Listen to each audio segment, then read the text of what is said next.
All right, welcome again to another lesson, H Radio 223 part-timers. Let me just get that lesson up on screen so we can continue with news as we are doing a number of lessons. As you can see there, just going to put this up here, give me a second here. We've got part 8 today of 12.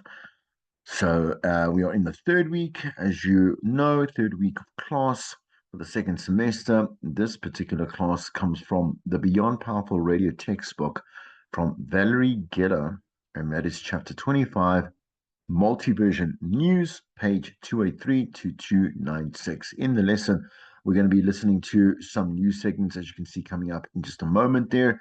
And we'll be talking about multiversion news, which is grow almost for me to say, it's a better way of me to say growing news, right? So when I say growing news, in the sense that we're going to have one, let's say, one really core story that will look at different angles that we'd like to spotlight and cover and obviously air throughout maybe a 2 or 3 or 4 hour, period, right? So if we, just as a general introduction, if we look at any story that unfolds within the news, there are different elements that are important that we can't actually cover within a 30-second like time frame, right? So let's look at it from a perspective of, again, let's say a robbery, right? So robbery might be focused on, let's say, stats in the beginning. Maybe it happened, there were 2 people, maybe they were killed. It happened in a certain area. Police reports say, etc., etc. Perhaps in the next, let's say, news bulletin that does pop up, we might start finding out a little bit more. We have had to find out who exactly the people were, maybe responses from their family, maybe responses from the community, whether maybe the community has been also victims of a kind of like or similar um, kind of likewise or similar robbings, and so there's a bit of a pattern that's obviously growing and coming to, obviously, let's say, awareness to the local law enforcement, like I said, the cops, whatever it may be. We could also then focus on maybe perhaps one of the robbers have been captured, or maybe one of the robbers had been killed, and that will be also a focus, still about the same story, but then also looking at those different angles of it. So there we go, multi-version news, and you'll see a lot more in terms of what it actually pans out to be, alongside with examples in your textbook. Right, what I'm going to do is there are 3 clips here that we're going to play. I did share the sound. I'm just to make double check, I'm just going to do it again. Just give me a second there, sharing the sound. Okay, and let's play the first one and let's discuss each one separately. Right, okay. This is Eyewitness News. Good morning, I'm Tara Penny. We start with the latest from Afghanistan. Reuters is reporting that 5 people were killed in the chaos at Kabul airport this morning as U.S. troops guarded the evacuation of embassy staff just a day after the Taliban seized the capital. It's not immediately clear how the victims died. A U.S. official said troops had fired in the air to deter people trying to force their way onto a military flight that was set to take U.S. diplomats and embassy staff out of the fallen city. Frantic scenes broke out overnight as Taliban officials declared the war was over and issued statements aimed at calming the panic that's been building in Kabul as the militants, who ruled from 1996 to 2001, surrendered the US-backed government forces. President Ashraf Ghani fled from the country yesterday as the Islamists entered Kabul virtually unopposed, saying he wanted to avoid bloodshed. Taliban spokesperson Suhail Shaheen said in a message on Twitter their fighters were under strict orders not to harm anyone. It took the Taliban just over a week to seize control of the country after a lightning sweep that ended in Kabul as government forces, trained for years and equipped by the United States and others at a cost of billions of dollars, melted away. Al Jazeera has broadcast footage of what it said were Taliban commanders in the presidential palace, surrounded by dozens of armed fighters. Back home now, the South African Medical Association has encouraged medical practitioners to I want to kind of just stop it there. I won't stop it after every single story, but I just want you to note how everything's come together, everything that we have obviously learned, everything we have I've been teaching you as well. And please also note, you're going to say to me, but why isn't it 30 seconds? Because this is EWN news, you understand? So it is coming from, well, I mean, it's EWN is now independent, as a news source, and a news kind of monopoly here in South Africa. And 10 to 1, this is also being broadcast on 702 more likely. They wouldn't really allow for such a very long bulletin, a long duration bulletin on, let's say, 947, 945, whatever it is. More likely, like I say, on 567 Cape Talk, and obviously 702. With this particular anchor, right, so Tara, you can hear that when I said to you about that monotone delivery, this is genuinely what you can see it. You can see it in practice as well. Her pace is it is slightly fast, right? Preferably maybe just like maybe a half a second or a second more pauses in between sentences. But you know what? The thing is that also when you do have a really long bulletin, it might get in your head that you genuinely only have maybe 6.5 minutes to get through it. Like I say, in terms of the context of a talk radio station, you got a couple of stories to get through, and it might get into your head that you might need to rush just slightly to obviously deliver it in time. Again, nothing was lost, nothing was gulped on, swallowed, whatever it is. Her articulation is very good. Her presentation is very good. Otherwise, she wouldn't be on commercial radio. And as far as I understand, I think she's still on commercial. She's at Hot right now, and doing her news over there. Let's listen to the rest of the bulletin without any interruptions for myself, and then we can kind of go and do a little bit of a brief review and move on to the next two. Support the country's COVID-19 vaccination campaign. A prominent heart surgeon has landed herself in trouble for her anti-vax views. SAMA has dispelled any doubts about safety and efficacy of these vaccines, stressing jabs have been put through rigorous testing by the South African Health Products Regulatory Authority. Kevin Brunt reports. The South African Medical Association has condemned anti-COVID-19 vaccination sentiments expressed by some healthcare workers. SALMA stresses this only fuels vaccine hesitancy. Chairperson Dr. Angelique Kutsia says the benefits of coronavirus vaccines have been scientifically proven. SALMA cannot support doctors who are giving out anti-vaccination sentiment to their patients, which is contrary to the pandemic, to the WHO regulations. The Netcare Hospital Group has last week dissociated itself from anti-COVID-19 vaccination comments made by renowned heart surgeon Dr. Susan Vosloo. Kevin Brand, Eyewitness News. The ANC in the Northwest says it will only announce a new premier for the province after meeting and communicating with the relevant structures. Interim Provincial Committee Coordinator Hlomane Chauke has told Eyewitness News no new appointments will be announced today. He also says there's no agreed date for when current Premier Job Mokgoro should step down. Mokgoro and the IPC have been at loggerheads for at least a year now. In April, Eyewitness News revealed that the Provincial Committee had complained to ANC leaders, claiming the Premier ignored party leadership and was running a rogue unit from his office. Last month, the ANC at Luthuli House interviewed 3 potential replacements for Mokgoro. The Premier was brought in 2018 following then Premier and ANC Chair Supremo Mapelo's early retirement. Chauke says the IPC will hold a meeting today. It's only now that we're going to be interacting with the structure, meaning that to communicate the division of the upper structure that comes from the Luthuli House. So we have not yet finalized, and we're not going to be announcing today. We are still busy currently trying to resolve technical matters that will not conclude. 2 suspects are expected to appear in the Palm Ridge Specialized Commercial Crimes Court in connection with multi-million rand tender fraud at the National Health Laboratory Services. Those suspects were arrested yesterday by the Hawks following an investigation into corruption in the procurement of personal protective equipment amounting to 14.4 million rand. The laboratory services have embroiled themselves in tender irregularity scandals following probes by the Special Investigating Unit. Hawk spokesperson Katlego Mogale says the pair, along with a company which has not been named, will be answering to charges relating to the contravention of the Public Finance Management Act. 2 suspects as well as a company are expected to appear in the Palm Ridge Specialized Commercial Crimes Court after they were arrested by the Serious Corruption Investigation of the Hawks. This follows a thorough investigation into the allegation of tender fraud at the National Health Laboratory Services. And Haitian ambassador to South Africa, Jacques Baril, says international aid agencies in neighboring countries are working to provide support for Haiti in the wake of the latest devastating earthquake. The 7.2 magnitude tremor struck over the weekend, killing more than 1,000 people there. Thousands more are now in urgent need of medical care. The ambassador is warning these numbers are expected to rise over the coming days as rescue operations continue. Prime Minister Ariel Henry has declared a state of emergency and has travelled to affected areas to assess the extent of the damage.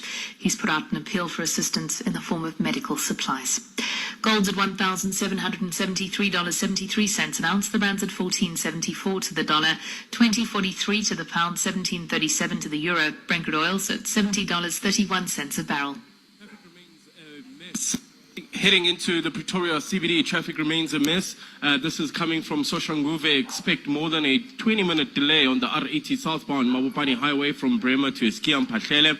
Also bumper traffic in Claremont on Bremer Street between the R80 and the Dustport Tunnel. Capital Park, expect more than a 30-minute delay. This is on Paul Kruger from Transnet Avenue all the way to Struben. This is all due to an earlier accident. A fine day in store for Gauteng, becoming cloudy later on. The temperatures will peak at highs of 18 and 20 degrees. The developing story in Eyewitness News this hour. Reuters is reporting that 5 people were killed in the chaos at Kabul airport in Afghanistan this morning as U.S. troops guarded the evacuation of embassy staff just a day after the Taliban seized the capital. Eyewitness News. Okay, great.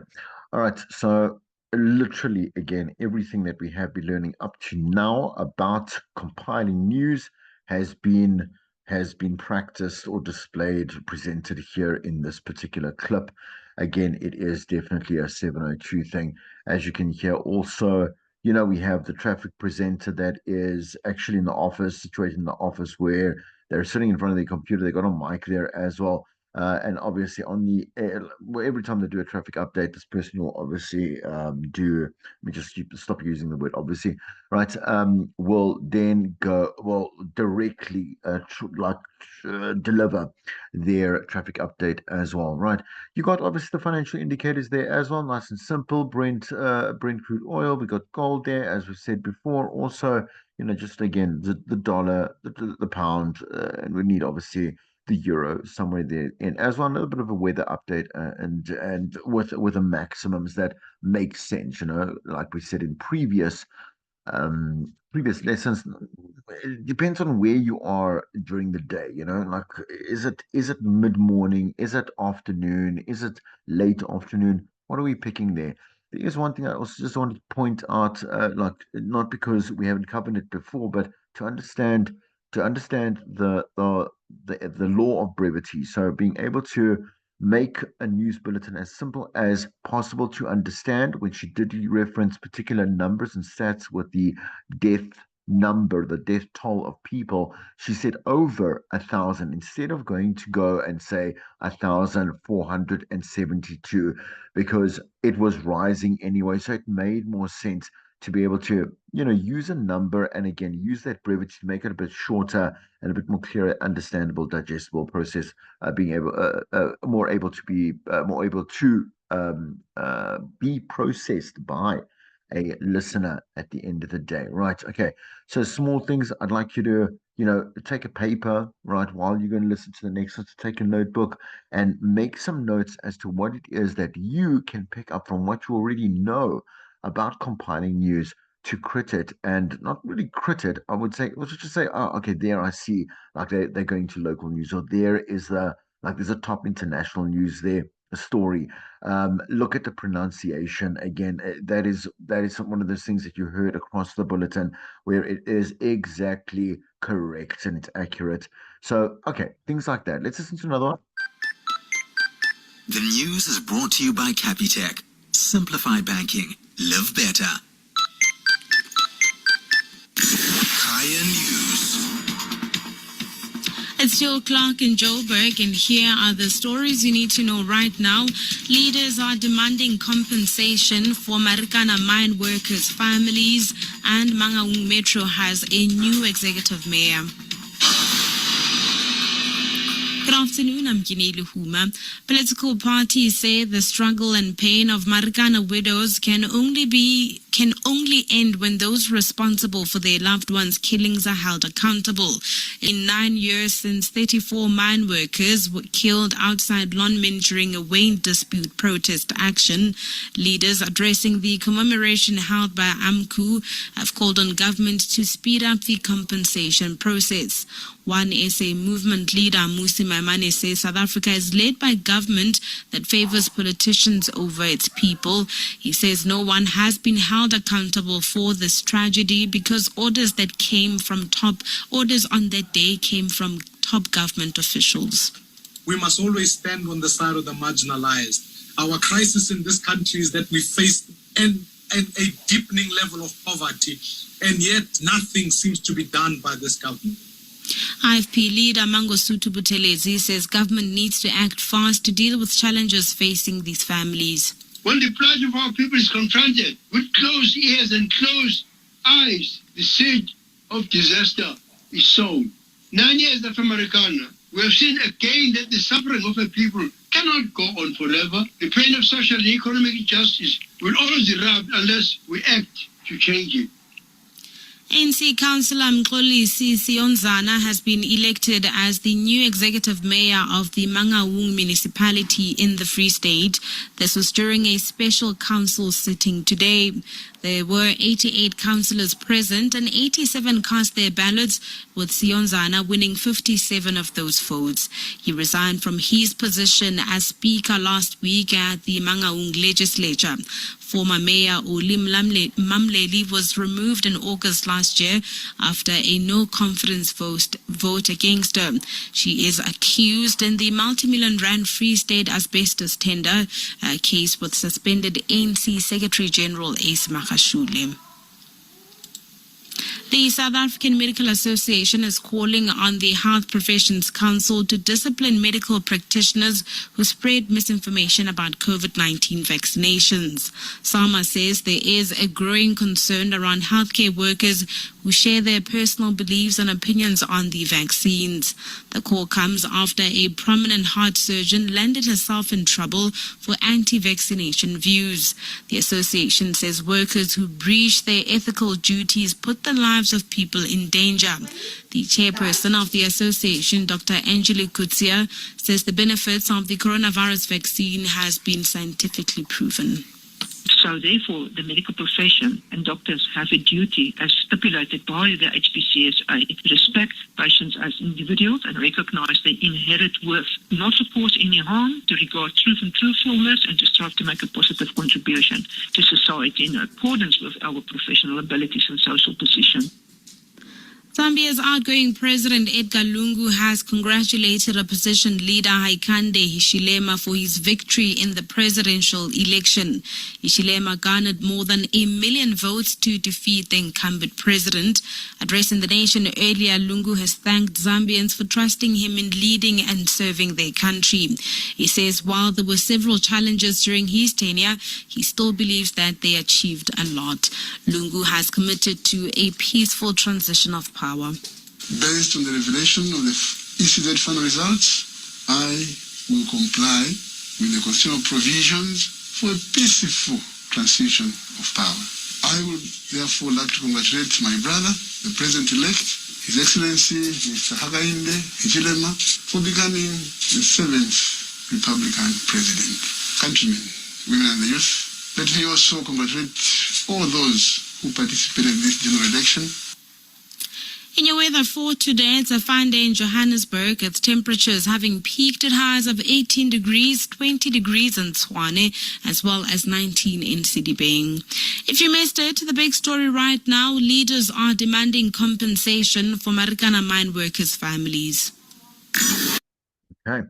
All right. So once again, just to note that every station will have their own prerogative in how they would like to structure and present the news as well.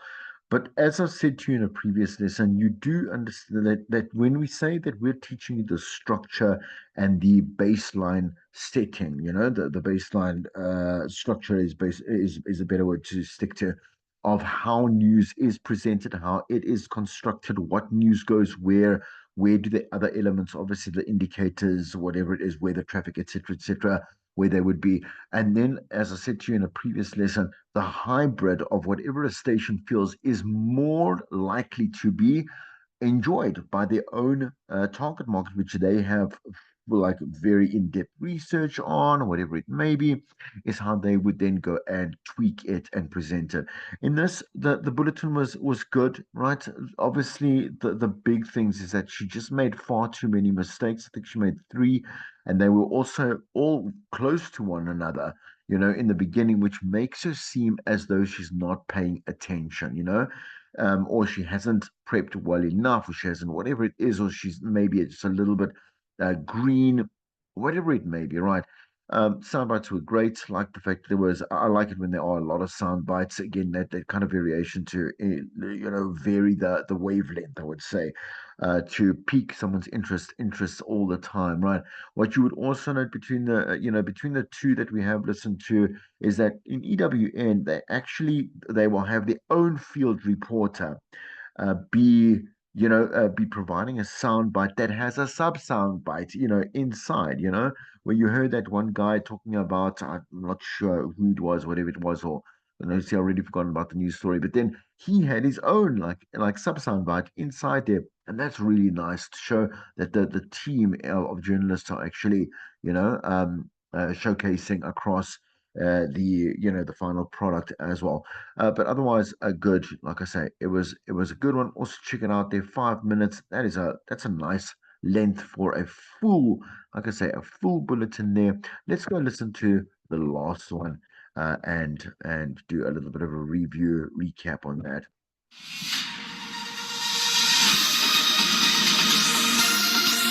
SABC News, independent and impartial. It's just gone 3 o'clock in the news this afternoon. The EFF calls for prosecution in the Marikana tragedy and delay in the announcement of a new Northwest Premier. And in your sport, the Paralympics to be held without spectators, and Pereira has contracted COVID-19 before the South African series. I'll have details at the bottom of the hour. Our top story this hour, the EFF has called on the National Prosecuting Authority to prosecute President Cyril Ramaphosa following the deaths of miners in Marikana in the Northwest 9 years ago. At the time, Ramaphosa was a non-executive director at Lonmin, the company involved in the labour dispute with workers. Malema says if the NPA fails to take an action, they will act. We want to call upon the legal representatives to intensify that case to ensure that our people, survivors, and the families of those who are dead are paid both by the state and Cyril Ramaphosa as an individual. And if they are not going to prosecute Ramaphosa, they must issue a non-prosecuting letter as the EFF want to prosecute Ramaphosa. Meanwhile, a group of close to 100 AMCU members have been chanting slogans and traditional songs at the Kopi at Marikana near Rustenburg in the northwest. They are following the virtual 9th Marikana commemoration on social media platforms. Itumeleng Khajane reports. They are singing pro-Joseph Mathunjwa and AMCU songs at the Kopi, waiting for the moment to lay wreaths at the Kopi, where 34 of their colleagues were killed by police. It has been tradition that the wreaths should be laid at 3 o'clock in the afternoon during the commemoration. Let's stay in the northwest, where the highly expected announcement of a new premier has been delayed. The ANC Interim Provincial Committee was expected to make the announcement for the replacement of Premier Job Mokgoro this morning. The IPC has been calling for the removal of Mokgoro, who it accuses of not taking instructions from the party. Patrick Dindwa has more. It is expected that Mokgoro should first resign as both Premier and a member of the legislature to make way for the Premier-elect, who is currently not a member of the legislature. The party will then update its list of members in the legislature with the IEC. Let's take you to Cape Town now, where the Athlone Stadium is set to become another mass vaccination site in the Western Cape with drive-through lanes. Provincial authorities say the facility will have 40 vaccination stations operational by the end of August. The site will be able to deliver about 4,000 jabs a day. The Western Cape is currently in the third wave of the pandemic, with over 42,000 active cases. And finally, Zambian President Edgar Lungu says he is committed to a peaceful and successful transition of power. Delivering his concession speech, Lungu has also congratulated his successor, Hakainde Hichilema. Lungu says he accepts and respects the Electoral Commission's results. I will comply with the constitutional provisions for a peaceful transition of power. I would therefore like to congratulate my brother, the President-elect, His Excellency Mr. Hakainde Hichilema, for becoming the 7th Republican President. I would like to thank all those who voted for my party, the Patriotic Front. Our top story this hour, the EFF has called on the National Prosecuting Authority to prosecute President Cyril Ramaphosa following the deaths of miners in Marikana in the northwest 9 years ago. For Metro FM News, I'm Lindy Sarame. If you're watching the time, it is 3:04, and this is the King Suite.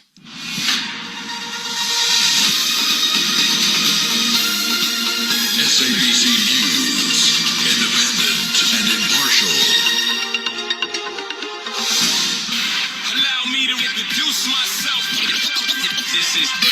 All right. I'm not going to continue further than that. So great, really great. It's a great anchor right there. Great bulletin as well.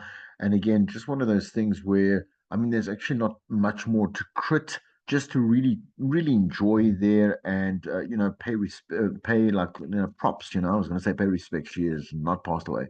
Right. But, some props over to a great bulletin. Great, like I say, great structure. Look at the timing there, 4 minutes then as well. That's suited more for music radio then as well, and that's it. Get back to the music and move on. And again, she's great, amazing, nice stuff. All right, so I think we can move on into multiversion, excuse me, news, and then look at some examples. Close up with a bit of a quiz, and then move on to the next lesson. What is multiversion news? Good newsrooms update stories as new information becomes available. The multiversion method is different though, right? So we have long running stories and then we have multi-version stories. As I said to you, different sides of the story before. And yes, it might be growing, which will allow us another angle as well. But that would be, what we would classify long running as something that is being updated over maybe even days, right? And growing maybe even over weeks. As we said before, and we used examples of the death of big names, legacy icons, etc., which would take kind of like spotlight in the news for a couple of weeks, right? Okay, anyway, multiversion reporting is the evolution of a news or feature story over time, or the retelling of a single news story in different ways by using a different mix of writing and sound in each version.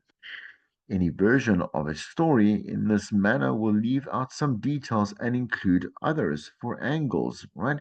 And each multi-version piece should be able to exist alone. Who, what, why, when, where, and how, right? As we do with every single story that we put together, leaving no gaps in between, nothing that's going to confuse a listener and say, well, that doesn't make sense because I'm missing something here. It'll be an instinct of that's common to literally every single person on this planet, right?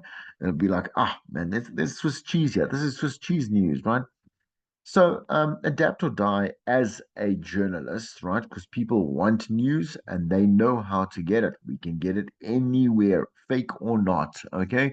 And everything in between. Your station and you as a journalist needs to know that new needs to be put into news, right? So we have to put the new into news. So we have to constantly chase like everything that is happening and making sure that we can compile, produce and obviously package it for that immediate moment to be correct and again to be important to relevant to our listeners, again with everything that is needed as a bell or a whistle for our particular format, and again once again to our target audience right there.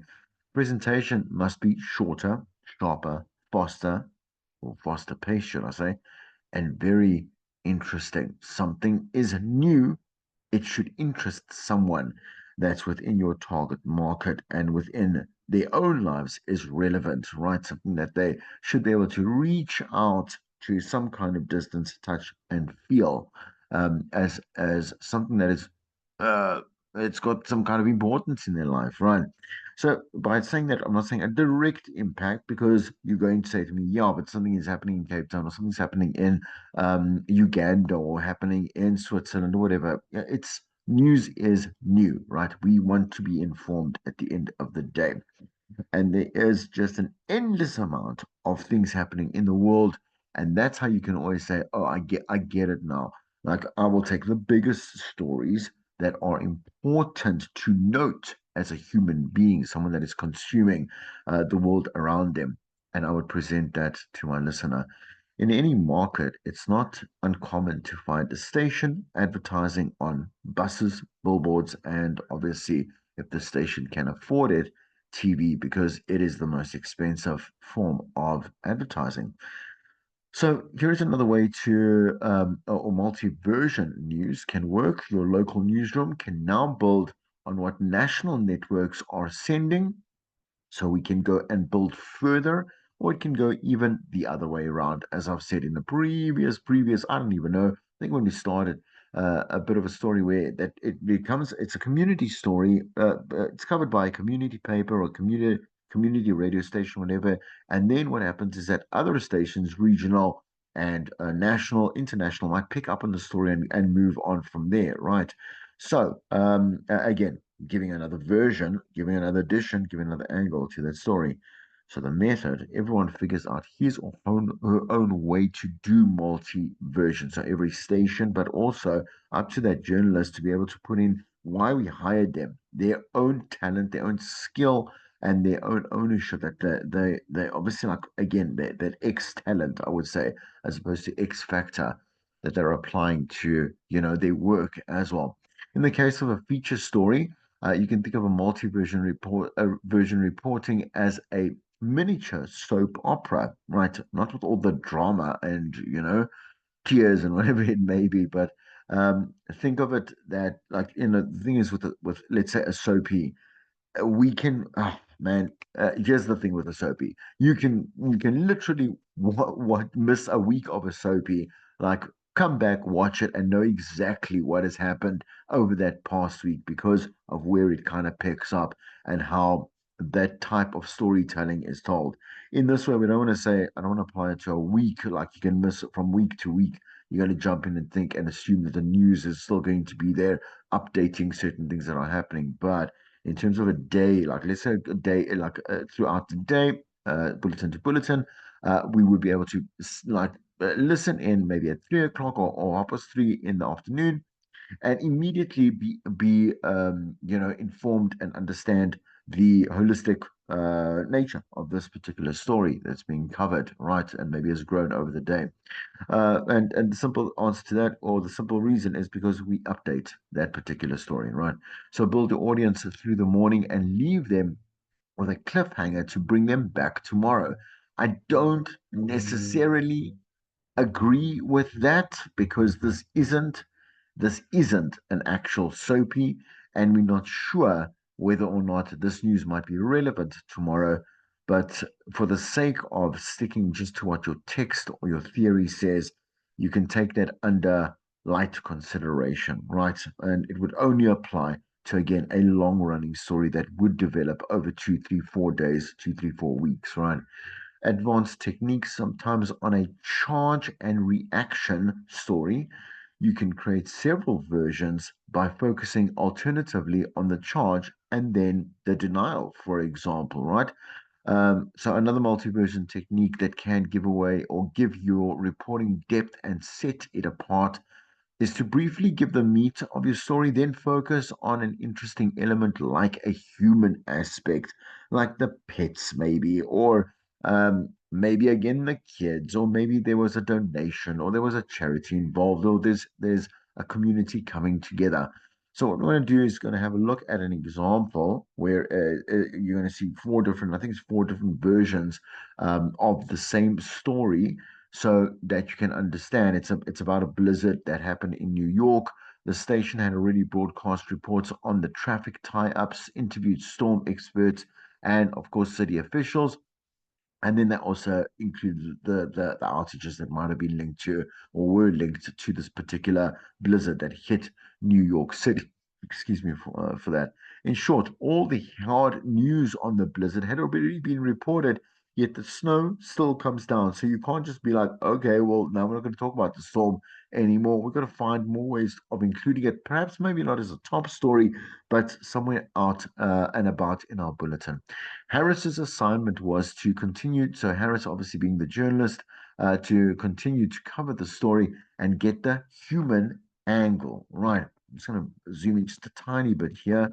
I know I could, let's say, I could just as well do it in presentation, but because I want to move back and forth, I'm just going to focus. I'm just going to zoom in focus. All right. Uh, Here we go. Here's the first version one. The first version does not use an actuality, it actually describes the scene. So read up and see what it's about. The Columbus Circle station is a pretty strong argument for placing the rest of the city underground and having New Yorkers evolve into a race of mole people. I mean, it's dirty and you can't understand the announcements, but at least there's no slipping and sliding down here because there's no snow down here. About the only hint of the weather above is that a lot of folks are dressed in clothing and usually situated with Arctic exploration, but nobody looks any more testy or miserable than they usually do. Lee Harris, 1010 10, or yeah, it's 1010 wins at the Columbus Circle station. So you're going to say to me, but that doesn't sound like a news report. This is a field reporter that is down out at the Columbus Circle station reporting through to the station itself, to the station newsroom. Let's read multiversion 2. Right, it includes a little bit of a vox there. Lee Harris uses a quote here, but the woman is difficult to understand, so he repeats her statements and leaves it in the report. Well, there's no snow down here in the Columbus Circle station. In fact, there's very little indication of the situation topside at all, other than the Arctic Explorer look favored by many of the commuters this morning and the above average number of homeless people who came down to get out of the storm. This 35-year-old woman says she actually likes this kind of weather because it tends to make people more generous and she needs the help. What does the woman say in the box there? I'm off the streets and I'm 8 months pregnant. Welfare's finding me a place pretty soon. You are 8 months pregnant and you slept on the street last night? I sleep on the street. That's right. And she says she slept on the street last time she was pregnant. The last time, should I say. Lee Harris, 1010 wins at the Columbus Circle station. Let's go have a look at the third version of this here and then the fourth then as well. I think you're understanding that there are, again, just different opportunities here. What does each version yield as something that you can learn from? So back to Lee, right? Well, on top of everything else, let me say that again. Well, on top of everything, now I open my mouth there. Well, on top of everything else, the weather is apparently making a bad impression on some of our foreign visitors. This businessman from Hong Kong just doesn't see the charm in having his flight delayed 36 hours and waiting almost that long to get a cab. The man says, right, well, it's interesting, but it's not very impressive. Oh, I suppose the weather is better in Hong Kong. Well, we are having a tropical climate over in Hong Kong, so hot weather, winter time, you're up to like 50 to 60 degrees. That's okay if you like being comfortable and that sort of thing. Yeah, Lee Harris, again, 101 News, 1010 wins for 1010 wins news, right, at the cab line at the Sheraton New York. Let's get the fourth one. So we're back at the subway station now, and Lee is saying the following: one of the reasons the subway was put below ground was to make it impervious to days like today. And below ground, it looks like just another day, including the usual contingent. Is that not contingent? Contingent. There we go. Contingent. I know that word, right? So, including the usual contingent of people who call the subway home night often, mate. This woman says she's been homeless for 8 years, but weather like this has its advantages. What does the woman say? Even though it's cold, the street people have a tendency to be more friendlier if it's snowing, if you're homeless, and they do help you out more when the weather is, or they do help you out more than when the weather is nicer. By the way, that woman claims to be and appears to be 8 months pregnant with my last kid. I slept on the street also. Lee Harris, 1010, wins in the Columbus Circle station. Let's go look at just another report here. And that is from the CBS Spectrum Cheneve. I think it's called Cheneve. Yeah, I could go ahead and find that pronunciation. Newscast, right? It's going to bother me now. Just give me a second. Cheneve. I'm just going to Google it here. Oh, I'm going to YouTube it. Oh, YouTube. Cheneve. Cheneve pronunciation. Pronunciation. Let's see if this is the made up word. No, here it goes. No. Cheneve doesn't come up at all. That's weird. How to pronounce. Let me just go see this here. I know you're getting irritated, but fine. Just let me get it. Let me get it. I see nothing on YouTube. Wow, that is weird. That is odd. I think it's a foreign word. It should be a foreign word. Okay, let's just assume this here.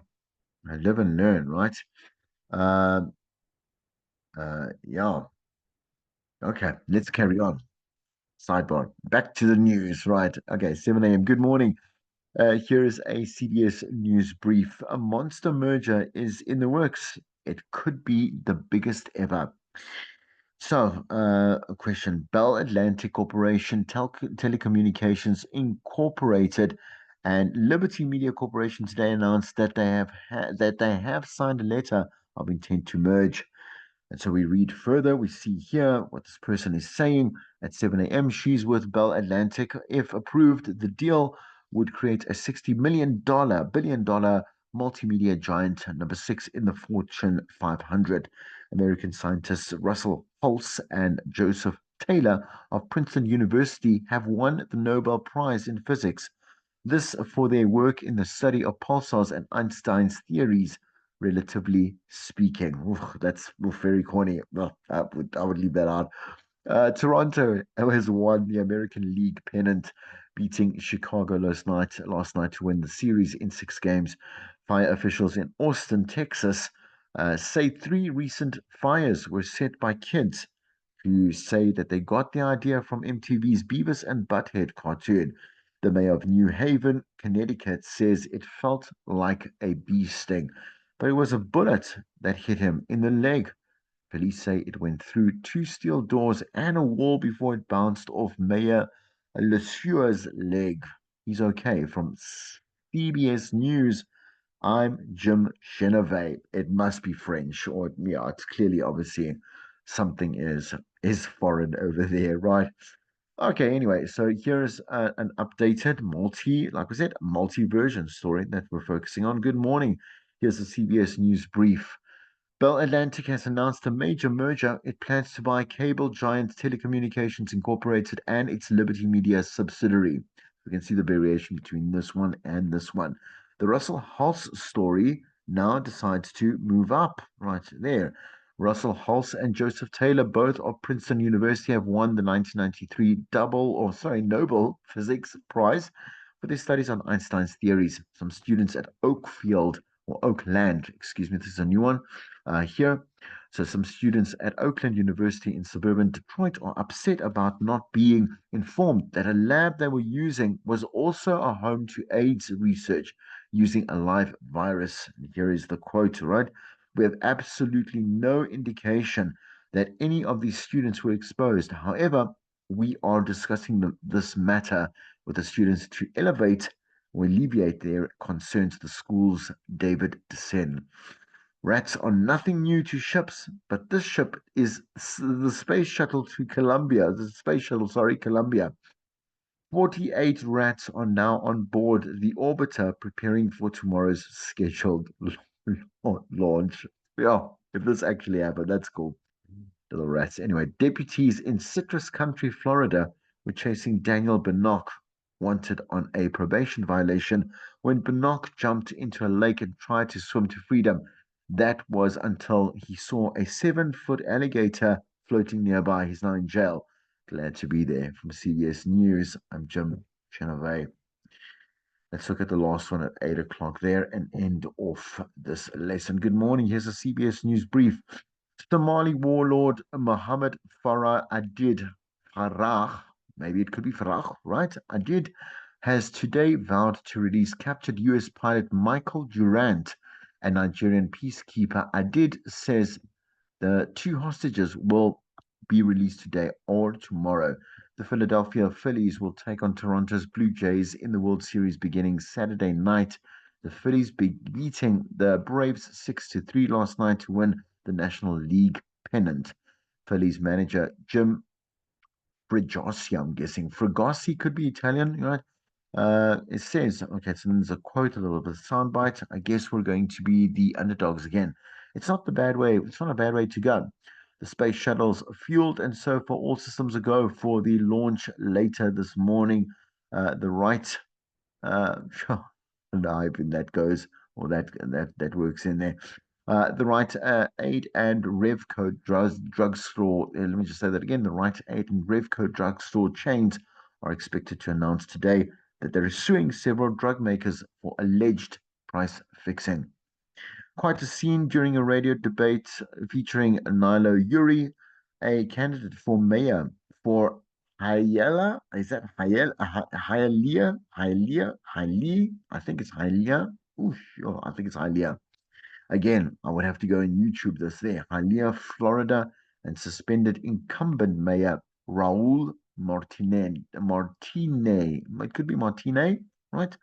Instead of Martinet, because of that Raul, giving me a little bit of an idea. Yuri claims that during the debate, Martinez stood up and spat at him. Martinez says that he just was blowing.